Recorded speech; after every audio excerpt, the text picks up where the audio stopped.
Hello. It's a great pleasure to welcome our audience from around the world to another instalment of Oxford at Home. My name's Rana Mitter and I teach Chinese history and politics here at Oxford University. But my role today and throughout the series is to host and showcase a wide range of ideas that come from the research and thinking that's going on here at Oxford, even during our current UK lockdown. I don't know how confined you are from wherever you're tuning in around the world, less than here, I hope, but very glad you've chosen to spend half an hour with us today. Today's speaker is one of Oxford's most distinguished academics, but also someone who is very much in the public eye for his work. Professor Danny Dorling joined Oxford School of Geography and the Environment to take up the Halford Mackinder Professorship in Geography, and named after, of course, no mean geopolitician in his own right. Halford Mackinder, very interesting historical figure, and Danny very much following in the footsteps in terms of raising profile. In 2006, Danny started to work with a group of researchers on a project to remap the world. You can find it at www.worldmapper.org, where territories are resized according to theme, which could be COVID-19 spread around the world, or the politics of climate change. Danny's work concerns issues of housing, health, employment, education, and poverty. And he's a great writer of books that achieve a lot of attention, but amongst them are Slow Down, End of the Great Acceleration and Why It's Good for the Planet, the Economy, and Our Lives, and Bankrupt Britain, an Atlas of Social Change, and the one that is behind today's talk, Finntopia, What We Can Learn from the World's Happiest Country. And about that country, I said hello when I started off, but maybe I should have started off by saying heippa, because as I'm sure many of you will know, that is one of the Finnish ways of saying hello. And Finland is an extraordinary country in many ways, not just because in the mid-Cold War, it submitted a song about death by neutron bomb as its entry for the Eurovision Song Contest, but also because perhaps more memorably, it leads the world in terms of many educational, health, social, economic, and political achievements, as well as, of course, having extraordinary levels of expertise in design, architecture, and culture, more broadly speaking. So Danny set himself quite a challenge to look at the reasons that Finland is what he calls the world's happiest country, but also how far it might be replicable in a country like England. And so, Danny, I think we're on tenterhooks to hear what you might say that Helsinki has to say to Hull or to Hessel or to parts of Herefordshire. So without any more delay, may I turn over to you, Danny Dorling. Thank you ever so much for having me and this chance to explain this slight obsession I have with Finland. The book Finntopia, it's co-authored with Annika Kalojan, who is Finnish and currently in Helsinki. And the reason for writing the book is statistical. It is because Finland, in recent years in particular, has done a remarkable thing. It has risen up and up the ranks of social science indices to a point where we really can't ignore it anymore. And when this began, it really began with education statistics in the 1990s. Even the Finns were a bit surprised. So the question is, why? Why is it so good? What is it so good in? And of course, then, what can we learn in places like England from places like Finland in 15 minutes or less? Over 100 global indicators, Finland ranks first, second, or third, and they range from things which may seem obscure, like trust in the written press. Here's a particular index, 2015-16, this one came out, and the Netherlands does the best. And then Finland is second, then Portugal, Sweden, in terms of how much the population of each of those countries trust their written press. And if you're very quick at reading graphs, you'll be looking at the other end and you'll notice the UK is down there. Our population, and you may say, oh, it shows our population at least are quite clever because they don't trust our written press. But, you know, it's obscure things like this in which Finland does well. Before we get onto these social statistics, it's worth just bashing a couple of myths. Finland at the moment, it snowed, by the way, in Finland, which is really good news because January, February, in fact, is the worst month to be in Finland, but particularly when it doesn't snow. When it snows, it's lighter, and that's much better. And it can be cold. You can see the minimal temperatures here in January below zero, where most of the population live in the south. But in the summer, it could be 20 degrees or over. So, and of course, it's beautiful.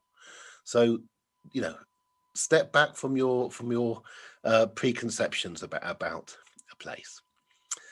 Another preconception people often have when they hear how well Finland has done in so many areas is to say, oh, it's something about the physical geography, it's something about the rock, it's something about the isolation, it's something about the location, or it's something cultural about the people. And they come up with a word, and a word in terms of Finland is Sisu, determination. Now, I would argue this isn't key, this isn't it. And in fact, you can find a similar word in Denmark, a similar word in Norway, even a similar word in Japan, for a particular supposed cultural reason why a set of people have done very well in terms of health or education or something else. It doesn't work because you can look at other parts of the world with similar climate, similar location, or you can also look at these same parts of the world like Finland, but say 100 or 200 years ago, and there isn't that special thing about it. So I really wanted to bash the idea that there's something inherently special about the Finns. It isn't. People in Finland have achieved what they've achieved in the last 40 or 50 years. Finland was incredibly poor. This graph here is showing you an estimate using current GDP of the average GDP per capita going all the way back to 1600. And Finland is the dark line at the very bottom. The UK, by the way, is the line at the very top. The UK had many colonies. Finland was a colony of several other countries at different times. So Finland has kind of gone from rags, not quite to riches, but from rags to great success. If I had time, I'd go through this in great and probably very boring detail. But in comparing the UK and Finland, it was only 2014 where the life expectancy of Finland began to exceed the UK, and it goes up and up, and the gap narrows, so it widens. But the Finns kind of look at things in detail about their health in a way that we didn't. I've got a quote, if you can remember, November 2019. Yeah, our life expectancy was still being reported as being below 2014. In December 2019, IPPR, middle of the road think tank, released a report saying 131,000 people had died in the UK due to austerity. 131,000, that's a lot. You now know what a figure like 131,000 means in terms of premature deaths. But at the time, in the UK, that report could just be published like many other reports, and people largely ignored it. Not so in a place like Finland. Here's one more graph for England and Wales, just showing our age standardised mortality rates over time, which were improving, and then with austerity, you can see the absolutely dire situation, and they've gone up out here now with a whole year of pandemic. Finland, you often don't think of it as exceedingly good in terms of health, but Finland a few years ago reported the lowest infant mortality rate in the world. Just 97 babies died in 1 year, a mortality rate of 1.7 per thousand. When I was born in Oxford, we had in the UK one of the lowest infant mortality rates in the world. And in fact, Oxford, because the JR was there with the baby incubators, which were new at the time, had one of the lowest rates. By 1990, the UK had slipped down to 7th place. Still pretty good. This is in the European ranking, but Finland was already beating it in 1990. By 2015, the UK had dropped to 19th on this particular measure, and since then it's got much worse because we've actually had absolute rises in neonatal mortality. Meanwhile, Finland has gone up to number 2. The last thing I'll say about health, if you can read the text quickly at the very bottom, and this was a few years ago, the average length of stay in a hospital, you could stay for 8 days in Finland, more than 8, whereas in the UK you had to be kicked out earlier because we didn't have enough hospital beds, and of course we know that matters now. I lied slightly. One more slide on health. Helsinki, if you needed non-urgent medical care in the hospital, you had in 2018 to wait on average 16 days. Nationally across the country, it ranged from 2 days in the best place to 35 days in Kontula. Can you imagine that in the UK, even before we have our current terrible situation of waiting lists going to a year now? You know, and that's health. It's not education, which most people know about how well Finland does. That's health. But think, I've shown you journalism, I've shown you health, and I've told you about education. Happiness. I'm sorry for the detail of the table, but the point is it's not just, and you may well know that Finland scored first in the World Happiness Index last year and the year before, probably this year. In a European measure of happiness, Finland again scores highest, but, and this is crucial, Finland scores highest for people with the lowest educational qualifications, the average, and people with degrees and above. And this kind of begins to give us a clue about what matters in terms of Finland. It is about everybody doing better. And one reason why Finland scores so well on all the indices is that when you begin to score well on one, say you house your population well, it is easier to score well on others. You have to begin to do it all at once. Here's one more. This is job flexibility. What proportion of the population can choose what hours they work? And again, in Finland, it's the highest, but also it's the highest for people with low qualifications, average and degrees. And that really increases the potency of this. It's not just that better off people in Finland have better lives, it's that everybody does.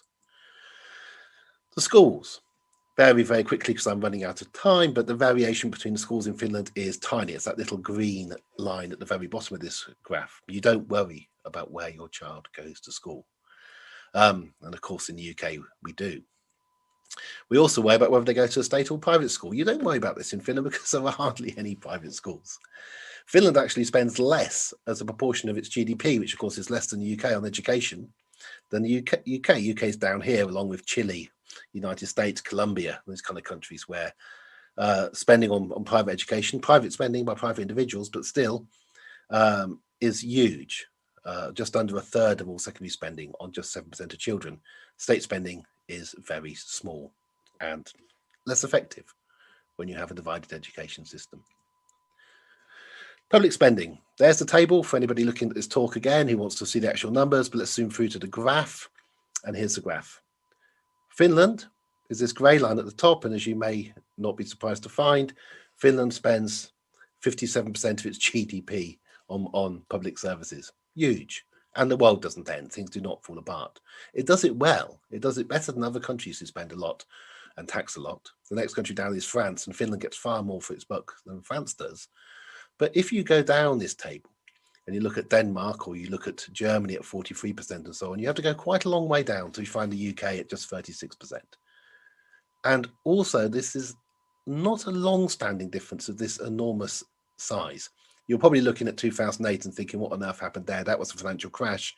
All governments had to bail out their banks and so on, which increased public spending. But what the UK did after doing that is bring in austerity. And that line, that GDP proportion spent on public services falls and falls and falls and falls relentlessly till we've absolutely decimated. We've halved the spending of public local councils. We've got rid of half of our people who visit the elderly for social care and all that kind of thing. Absolutely disaster in the UK. Finland, in contrast, when the world had an enormous recession, increased public spending as a proportion of GDP so that services would not be cut. In hindsight, that was the more sensible thing to have done. Does it suffer economically? No. This chart shows that Finland had better economic growth than France, Germany, and the UK. Does it suffer in terms of high youth unemployment because it's a government in which the state is more involved? No, it has average youth unemployment in Europe. And youth unemployment was higher in the UK in 2018, and certainly given what's about to happen, will be much, much higher. Happiness is a place between too little and too much. So this is a famous Finnish proverb. It's not trying to get GDP and wealth and income as high as possible that means that Finland achieved what it achieves. It's all about inequality. Now, this is an extremely boring graph, and we're almost at the end now, just another 3 or 4 slides to go.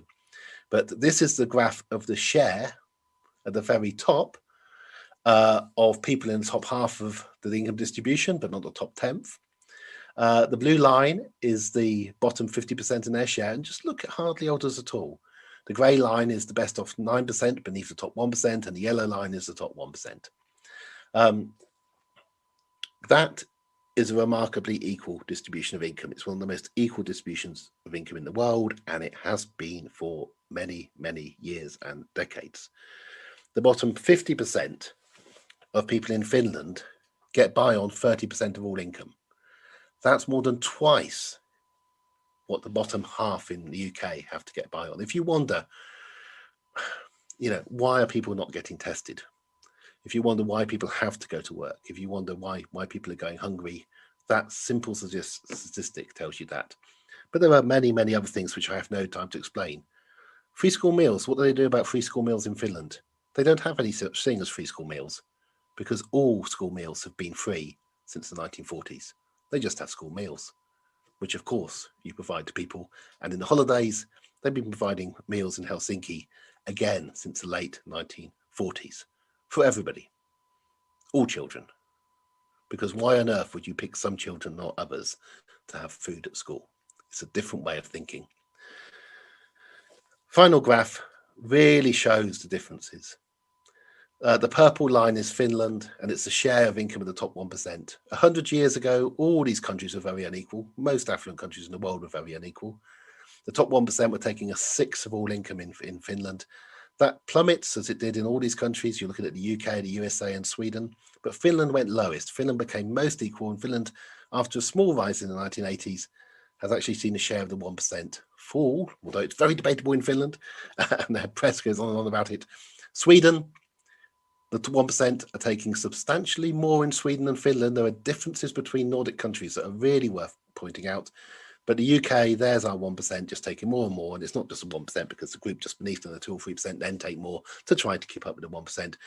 And if you're feeling depressed, and by the way, the ONS survey of how people are feeling at the moment came out today, and it's not good. So, if you can cheer you up at all, at least you are average if you're not feeling happy.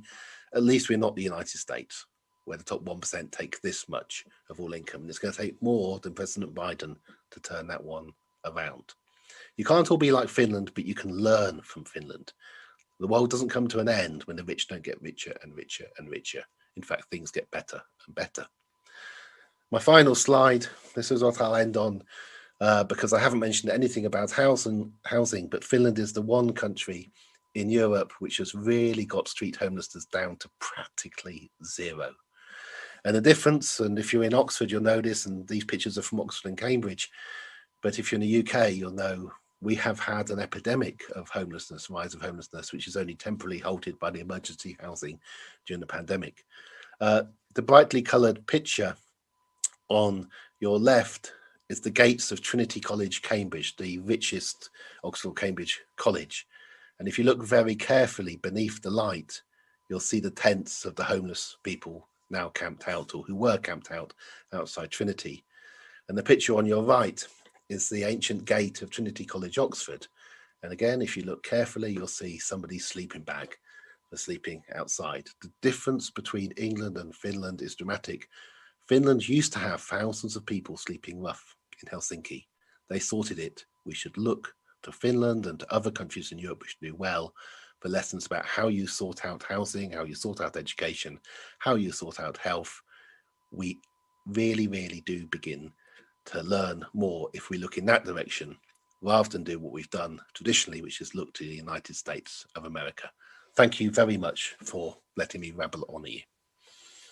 Danny, thank you very much indeed for a talk that was not remotely rambling, but filled with a combination of really very, very robust statistics and a powerful narrative and explanation, which I think has, I know, already stimulated a huge conversation on our Twitter and YouTube and Facebook and other feeds.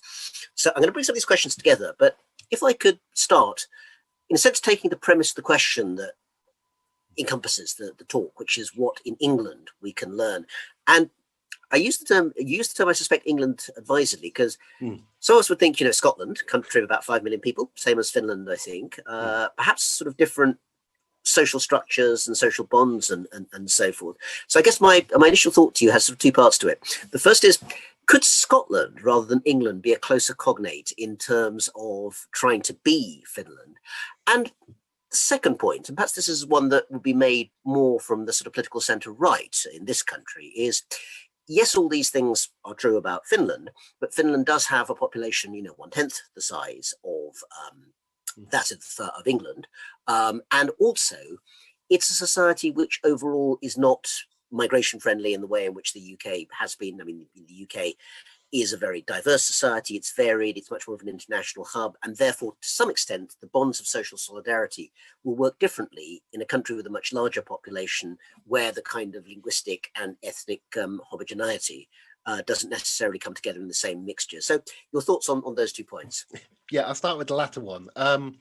This is often raised, and the kind of immediate counterpoint is to talk about Japan as a much larger population country, but then still not particularly friendly about immigration. Finland, by the way, has had a rapid, absolutely remarkable increase in immigration in the last 10 years and some tensions, although nothing compared to our Brexit and our tensions. But immigration tends to be linked to inequality. So very unequal affluent countries in which the United States succeeds tend to have large numbers of people coming in because there are lots of jobs at the bottom. There were lots of jobs cleaning up after other people, which pay very lowly, and sucking immigrants. And there's this irony that these countries like the UK and the USA complain about immigrants while designing a system which is very encouraging for people to come, and also, of course, at the top as well, where we allow people in. But Finland does now have a much more diverse population than it did have. The one big question about Finland is why on earth, given the free movement of labour in Europe, and given how well children do, what it shows is that Europeans are not statistical. They don't sit there saying, "Oh, let's move here before we start a family. That'll make a lot of sense." So it's interesting that Finland hasn't seen more migration. Finland really does need migration because fertility rates, and this again happens in more equal countries, are down to 1.3, 1.4. It's when you become more equal and settled that you have fewer children. And lastly, on Scotland, it is the fascinating question at the time. Scotland is incredibly like England. We notice the differences. You know, if you're a student in Scotland, you can stop paying your rent at the moment because you have rights that you don't have in England. But if Scotland were to leave the UK, it would become immediately by far the most inequitable Nordic country. Edinburgh and London are very similar social structures, the schools and the divisions and so on. What Finland teaches Scotland, I think, is how many decades it would take Scots to achieve the Nordic ideal. If Scotland were to go for independence and did it really well, then the grandchildren of people alive today could be living a very good life in future in Scotland. But I think it would take 2 generations to create what Finland has created now. Well, let me use that particular point, Danny, if I may, to go to our audience questions. And that fits very nicely into a question that's come in from Matthew West. Matthew's question is there a measure as to how economic social standing changes from one generation to the next? For instance, are the top 10% in Finland only from families from the top percent? Are the bottom 10% constrained to stay where they are? Or is there actual genuine movement up and presumably down? Yes, we can measure social mobility, and social mobility in Finland is much higher than it is in other European countries. However, it is still a huge problem. The best predictor of whether somebody in Finland will go to university is whether their parents went. But it is less determining than other places. But this changes over generations. When I was a child, the top 1% highest paid in England were doctors, NHS doctors, and head teachers of schools. And bankers were paid less. And for large European countries, only Sweden was more equitable than the UK.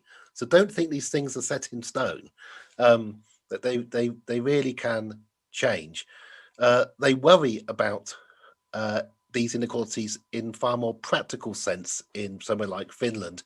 We talk about them here, but I think we often do a kind of equality wash, a bit like greenwash, where we think that saying that we care about inequality is kind of enough. We won't measure the outcomes too much. As long as we say we care, then that's okay. And the difference between our systems is simply stark. Finland spends most money in terms of education on the bottom quarter of children. Can you imagine doing that? And it beats Norway in this sense. And if you spend the most money on the bottom quarter of children, those doing worse at school, the effect for the education of your entire country is phenomenal. So a question that comes in from Jonathan, actually, I think the premise of it might be slightly mistaken, but I'm going to put it out there if I may, but perhaps adapt it slightly. Jonathan was asking, doesn't Finland have a lot of money from past current oil sales? I think that's Norway rather than Finland. I don't think Finland has its own oil reserve, but which means that they have more freedom to put these kinds of policies into place. But the bigger question that Jonathan's asking is a very good one, which is, it's all very well spending, but you have to have the cash. And, there is an argument on some parts that it tends to be less homogeneous, more diverse, more dynamic, and less equal societies like the UK, which also are more economically dynamic. So does Finland also buck the trend, or perhaps disprove that argument in terms of being able to make money as well as being able to spend it? The Finns have been quite good at making money. They don't make as much as the Swedes or the Norwegians, but the Norwegians really did have oil like we did. It's just the Norwegians didn't squander their oil like we did. We took the oil out and used it to pay for tax cuts for the best off. I mean, that's the simple story. Whereas Norway created a sovereign wealth fund and decided to make it better for everybody else. Finns have had to innovate incredibly. They've occasionally had single things that they've relied on a lot, like Nokia, which was knocked by Apple. But if you look at patents per head, if you look at number of inventions, Finland's incredibly high up in terms of inventions, in terms of Wi-Fi, partly being invented there, artificial intelligence, meat being grown without actually using meat, vegetable-based meat. That's a current innovation in Finland. And some things which also go wrong. I mean, Finland's famous for making cruise ships, which really isn't, you don't want to be building cruise ships, I think, at the moment. But Finland has had to battle. And it had to battle right from the point where it had to pay fines for being on the wrong side in the Second World War, and actually had to create an industry that worked. Whereas you could contrast it with England. And I would say that England, at least at that same kind of period, as when Finland was battling to create something new, England was still doing well out of forcing its colonies to buy its products, which weren't very good. And so we were on a kind of downward slope at the point when Finland was on an upward slope. One policy of which Finland's very distinctive for, and two different people actually have popped in questions on, is about prisons and penal reform. And Finland, I think, has become known as a place that has an extremely progressive system when it comes to sentencing and prison policy, and also I think a very low reoffending rate. Yeah. Is that something that comes into the stats as well? Oh, absolutely. And the stats, just to give you a difference, it's almost tragic. The stats in Finland on who's in prison and how many young people in prison are to the exact number, like 12, but to the exact number. The statistics on who's street homelessness are to the exact number. The difference between, I don't know what it is in England at the moment. Is it 80, 90,000 in prison? We don't really know. We don't bother to collect. In Finland, when it comes to stats, they really care because it matters. One of the statistics that's always bedeviled me in England is we think that about 7% of children have had a parent in prison, but we don't know because we don't bother to actually check these things because we don't think our prison population matter that much. And in fact, we have the highest prison population in Europe, and also we've cared the least about them during COVID. Unbelievable risks that we've put prisoners under, but also locked up for 23 hours a day because of COVID restrictions. And out of sight, out of mind. The campaign at the beginning of the pandemic to do something about prisoners in Britain, there's no attention to it at all. And we have the most prisoners, whereas somewhere like Finland, a tiny number of people in prison and a real caring about how you deal with them and what they're going to do. Could I bring together a few questions again, which have come in and sort of compact them into one question? It's pushing back a little bit on the idea of, Finntopia, I know, is a phrase, and obviously, as you've said, nowhere is perfect, and that includes Finland, although it's clearly doing very well in all sorts of ways. But there clearly are problems within Finland. I think about the fact that Finland has a party, the Finns Party, which is what you might call a sort of nationalist populist party. It's probably not massively extreme by the standards of some, but on the other hand, it sits very much in that part of the political spectrum. And, questions of race have been brought up in some of the questions there. You say that obviously it's had an influx of migration, but that's relatively small compared to somewhere like the UK. And also, it hasn't all been absorbed necessarily entirely happily. So if you had to sort of talk to a Finn and say, look, here are 3 things which maybe you guys could do better, and maybe even learn from the UK, would there be any such things in that checklist? Oh, you'd hope so. Finns are amazingly self-critical about things that don't work and how they're addressing issues like gambling, which is now a state monopoly to stop private companies encouraging people to gamble and so on. It's not easy, I'm afraid. The Free Finns are a Eurosceptic party, and they did score quite highly in the polls. But again, the problem is we do a comparison to the UK. if you look at the European group in Parliament, the Three Finns belong to, I think, gave one MEP to, that group to the right of the European Conservatives, to the right of the European People's Party, the largest number of MEPs in that group came from the UK, Conservative and UKIP. When we left the EU, we more than decimated the European far right. And we don't even think of ourselves as far right. We don't think of our current government as a far right government to the right of European Conservatives. Now, that group has to rely on Poland for its key MEPs. So it's very hard if you're in Britain to teach lessons. Fun, music, London, excitement. You know, on that particular point, Danny, I think probably today's Conservative Party, who may or may not be represented in our audience, would point out that they've got rather more ethnic minority MPs than necessarily the case in the Finns party or most mainstream parties in Finland in Parliament. Yeah. It's entirely possible to have ethnic minority MPs and be to the far right of European Conservatives. That they demonstrate that's entirely possible. It's not an impossibility to do both of those things at once. You know, if you want a more realistic country, you can look at Germany as a kind of middle of the road European Conservative leader, and the policies in Germany, as far as state interference with firms goes and welfare benefits and so on, are far more like Finland's than they are like the UK's. Our welfare benefits have more than halved in real terms since the 1970s, 1980s. People have to live on an absolute pittance in this country, which is not normal by European standards. Finland, you know, is almost impossible. You look at Finland and you go, how on earth could we do that? But by knowing it exists and it's real and it's not theoretical, I think it helps to think, how can we begin to get towards that situation again? And in a situation where we're looking at millions of people being unemployed in this year to come, hundreds of thousands risking losing their home because they haven't been able to make their rent and mortgage payments. You know, it is a time to look at these European countries that have systems of higher solidarity. And the irony, I mean, I am honestly willing to give our government the benefit of the doubt over this. They could actually look at these policies, and despite the beliefs that they've held since teenagers about how the market will sort everything out, now might be the time in their middle age to grow up and actually say, we're in a terrible situation. Let's look at countries and Nordic countries, and let's at least pick some of what really works there to do and give people some hope in that way.